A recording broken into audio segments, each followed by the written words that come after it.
ओम श्री कृष्ण नमो नमः।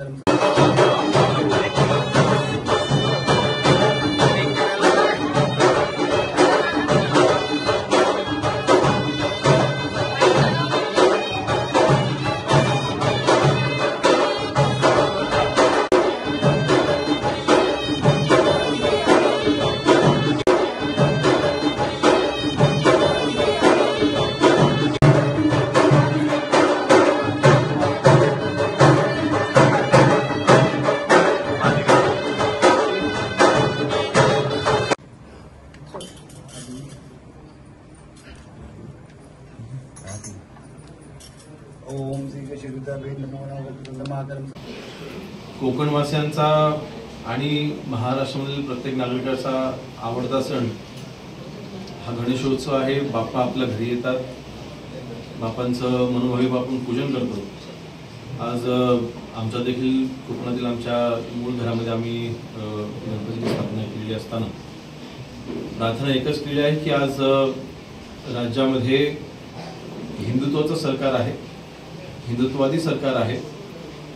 अशा वेळेस जी काही संकट किंवा जे काही आपल्या राज्यावरती आपल्या देशावरती संकट येऊ पाहतायत त्यांचा विनाश करण्याकरिता आमच्या आणि सर्वांच्या लाडके पंतप्रधान नरेंद्र मोदी साहेबांना शक्ती मिळो, बुद्धी मिळो अशीच प्रार्थना आम्ही आज बाप्पाच्या चरणी केली आहे। त्यासोबतच महाराष्ट्रामधील शेतकरी हा सुखावला पाहिजे। ह्या वर्षी बाप्पाच्या आशीर्वादाने पाऊस अतिशय चांगला आहे, त्याचा लाभ हा शेतकऱ्यांना मिळाला पाहिजे। शेतकऱ्याच्या आयुष्यामधली सगळी संकट दूर होऊन त्याच्या आयुष्यामधली सगळी विघ्न दूर होवत ही आम्ही बाप्पाच्या चरणी आज प्रार्थना केली आहे। कोकणवासियांचा आमचा अनेक वर्षांचं मागणं आहे की मुंबई गोवा हायवे हा पूर्ण झाला पाहिजे।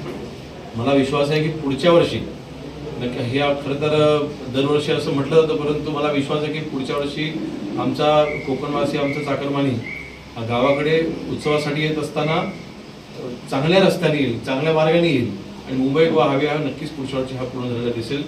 आज देखील काल मी देखील त्याच हायवेने प्रवास करून येत असताना देखील अनेक सुधारणा आहेत।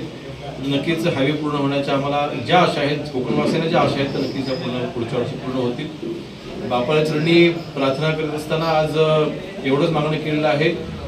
आज माझ्यावरती माझ्या पक्षप्रमुखांनी जी जबाबदारी दिलेली आहे, आमचे मुख्य नेते सन्माननीय एकनाथ शिंदे साहेबांनी जी माझ्यावरती जबाबदारी दिली आहे, ही जबाबदारी पार पडत असताना कायदा सुव्यवस्थेचा प्रश्न हाताळण्याकरिता देखील मला त्यांनी बुद्धी द्यावी, शक्ती द्यावी, कारण शेवटी गणपतीराया हा शक्तीचा आणि बुद्धीचा देवता आहे असं मानतो आणि ती त्यांनी मला द्यावी अशी प्रार्थना बाप्पाकडे केली आहे। आणि आमच्या हातून महाराष्ट्राची सेवा ही अशीच अविरत घडत राहो म्हणून मी बाप्पाच्या चरणी प्रार्थना केली। ताज्या बातम्या बघण्यासाठी राजसत्ता न्यूज चॅनलला लाईक करा, शेअर करा आणि सबस्क्राईब करायला विसरू नका।